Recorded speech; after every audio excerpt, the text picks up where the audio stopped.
এই যে চাচা যান, তিনি যে বিশাল বড় একটি থাইরয়েড গ্ল্যান্ডের টিউমার নিয়ে আমার চেম্বারে গিয়েছিলেন। আজকে 1 বছর পর যখন তার বাড়িতে, গ্রামের বাড়িতে আসলাম, গ্রামের ময় মুরব্বীদের মাঝে তাকে পেয়ে সত্যি ভীষণ ভালো লাগছে। আরে এই মালা তো এখন আপনার গলায় পড়বে, ঠিক আছে? বিজয় হয়েছে আপনার। একটি বিজয়ের গল্প, একটি বিজয়ের মালা পরানোর জন্যই আমি অপেক্ষা করি। অবশেষে আমি আমার চাচা জানের এই যে সুন্দর টিন দিয়ে তৈরি করা, নির্মাণ করা গ্রামের বাড়িতে প্রবেশ করলাম। এখানে পৌঁছে গেলাম। অপারেশনের টেবিল থেকে গ্রামের উঠোনে ডাক্তারি পেশার অনন্য দৃষ্টি স্থাপন করেছেন ডাক্তার বাসুদেব কুমার সাহা। চাঁদপুরের কচুয়ার 70 বছরের হানিফ সর্দারের জীবন একসময় যেন থমকে গিয়েছিল। 30 বছর ধরে গলায় বিশাল আকৃতির একটি টিউমার নিয়ে প্রতিদিন মৃত্যু ভয় আর অসহনীয় কষ্টের সঙ্গে লড়াই করেছিলেন তিনি। স্বাভাবিকভাবে খাওয়া দাওয়া, কথা বলা কিংবা চলাফেরা সবকিছুই হয়ে উঠেছিল দুর্বিষহ। ঠিক সেই সময়ে আশার আলো হয়ে পাশে দাঁড়ান দেশের খ্যাতিমান নাক, কান, গলা বিশেষজ্ঞ ও head neck surgeon doctor Basudeb Kumar Saha. জটিল সেই অপারেশন সফলভাবে সম্পন্ন করে তিনি শুধু একটি টিউমারে অপারেশন করেননি, ফিরিয়ে দিয়েছেন একটি মানুষের স্বাভাবিক জীবন, একটি পরিবারের হাসি আর বেঁচে থাকার নতুন স্বপ্ন। বাংলাদেশ ও দেশের বাইরেও অসংখ্য সফল অস্ত্রোপচারের জন্য পরিচিত ডাক্তার বাসুদেব কুমার সাহার সাফল্যের তালিকায় হানিফ সর্দারের একটি অপারেশন একটি বিশেষ অধ্যায় হয়ে আছে। তবে এই গল্প শুধু একজন চিকিৎসক আর একজন রোগীর নয়, এটি মানবতা, কৃতজ্ঞতা এবং ভালোবাসার এক বিরল গল্প। হানিফ সর্দারের স্ত্রী জীবদ্দশায় একটি ইচ্ছা পোষণ করতেন। যিনি তার স্বামীকে স্বস্তির এই জীবন ফিরিয়ে দিয়েছেন, সেই ডাক্তার বাসুদেব কুমার সাহাকে একদিন নিজের হাতে রান্না করে খাওয়াবেন। কিন্তু ভাগ্যের নির্মম পরিহাস, সেই ইচ্ছা আর পূরণ হয়নি। স্বামীর সুস্থতা দেখে যাওয়ার পর পৃথিবীর মায়া ত্যাগ করে পরপারে পাড়ি জমান তিনি। এই অপূর্ণ ইচ্ছার কথা হানিফ সর্দারের কাছ থেকে জানতে পেরে গভীরভাবে আহত হন ডাক্তার বাসুদেব কুমার সাহা। ব্যস্ততা আর পেশাগত দায়িত্বের মাঝেও তিনি সিদ্ধান্ত নেন একদিন যাবেন কচুয়ায় সেই পরিবারের কাছে, দেখবেন চিরনিদ্রায় শায়িত হানিফ সর্দারের স্ত্রীর কবর, প্রার্থনা করবেন তার জন্য যিনি জীবনের শেষ দিন পর্যন্ত কৃতজ্ঞতা বয়ে বেরিয়েছিলেন।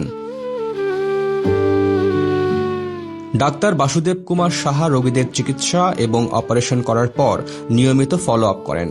সরকারি ছুটির দিন এবং শুক্রবারে তিনি ছুটে যান রোগীদের বাড়িতে বাড়িতে এবং সেখানে গিয়েই সম্পূর্ণ বিনামূল্যে রোগী দেখেন এবং ফলো আপ করেন। নিজের পরিবার এবং রোগীদের বাড়িতে বাড়িতে ছুটে যাওয়ার এই আয়োজনকে তিনি নাম দিয়েছেন patient follow up in house. ব্যতিক্রমী এই আয়োজন সম্পর্কে জানতে চাইলে তিনি বলেন, একজন চিকিৎসকের রোগীর প্রতি দায়িত্ব রয়েছে। তিনি এই patient follow up in house চালু করেছেন। বাংলাদেশে কিন্তু আমাদের অনেক সার্জার রয়েছেন, কলিগস রয়েছেন, বিশেষজ্ঞ চিকিৎসক রয়েছেন এবং প্রত্যেকে কিন্তু তার নিজ নিজ জায়গায় স্বমহিমায় উজ্জ্বল এবং দক্ষতার দিক দিয়ে কোনো অংশে কম নয়। তো আমরা চাই যে একজন রোগী সঠিক জায়গায় যাক।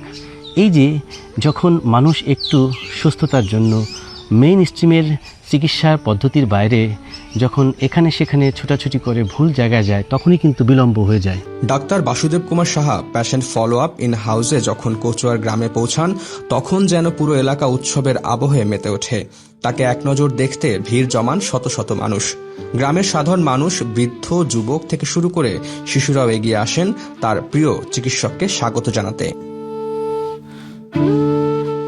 হানিফ সর্দারের বাড়িতে পৌঁছে তিনি পরিবারের সদস্যদের সঙ্গে কথা বলেন, খোঁজখবর নেন, পরম যত্নে হানিফ সর্দারের ফলো আপ করেন। একই সঙ্গে উঠোনে ভর্তি আশপাশের এলাকা থেকে ছুটে আসা রোগীদের চিকিৎসা সেবা প্রদান করেন। চিকিৎসা শেষে হানিফ সর্দার নিয়ে যান তার প্রয়াত স্ত্রীর কবরের কাছে। অশ্রু সজল চোখে প্রিয় স্ত্রীকে খুঁজে ফেরেন হানিফ সর্দার। গলার সামনে যখন তার বিশাল আকৃতির টিউমার ছিল, সেই কষ্টের দিনগুলোতে স্বামীকে ভালোবাসায় আগলে রেখেছিলেন যে স্ত্রী, সে আজ বহু দূরে। আজ টিউমার মুক্তপূর্ণ সুস্থ মানুষটির স্ত্রীর কবরের পাশে দাঁড়িয়ে বারবার আবেগে আপ্লুত হয়ে পড়েন। তিনিও প্রার্থনা করেন প্রয়াত হানিফ সর্দার স্ত্রীর জন্য। তৈরি হয় এক মায়াময় পরিবেশ।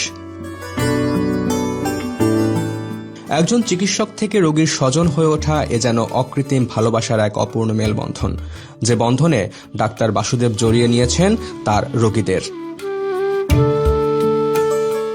ডাক্তার বাসুদেব কুমার সাহার প্রতি কৃতজ্ঞতা প্রকাশ করে এলাকাবাসী বলেন, তিনি শুধু একজন ডাক্তার নন, তিনি একজন মানবিক মানুষ। অপারেশনের মাধ্যমে মানুষের স্বাভাবিক জীবন ফিরিয়ে দেওয়ার পাশাপাশি রোগীদের সঙ্গে আত্মার সম্পর্ক গড়ে তোলার বিরল ক্ষমতা রয়েছে তার। আজকের এই ঘটনাটি আবারও প্রমাণ করল, চিকিৎসা শুধু পেশা নয়, এটি মানবতার সবচেয়ে সুন্দর সেবাগুলোর একটি। আর সেই মানবতার উজ্জ্বল উদাহরণ হয়ে রইলেন ডাক্তার বাসুদেব কুমার সাহা। কখনো কখনো একটি সফল অপারেশনের গল্প হাসপাতালের দেয়ালই শেষ হয় না, সেটি পৌঁছে যায় গ্রামের মাটিতে, মানুষের হৃদয়ে, আর হয়ে ওঠে আজীবন স্মরণীয় এক মানবিক ইতিহাস। রুমান আকন, বাংলাদেশ প্রতিদিন।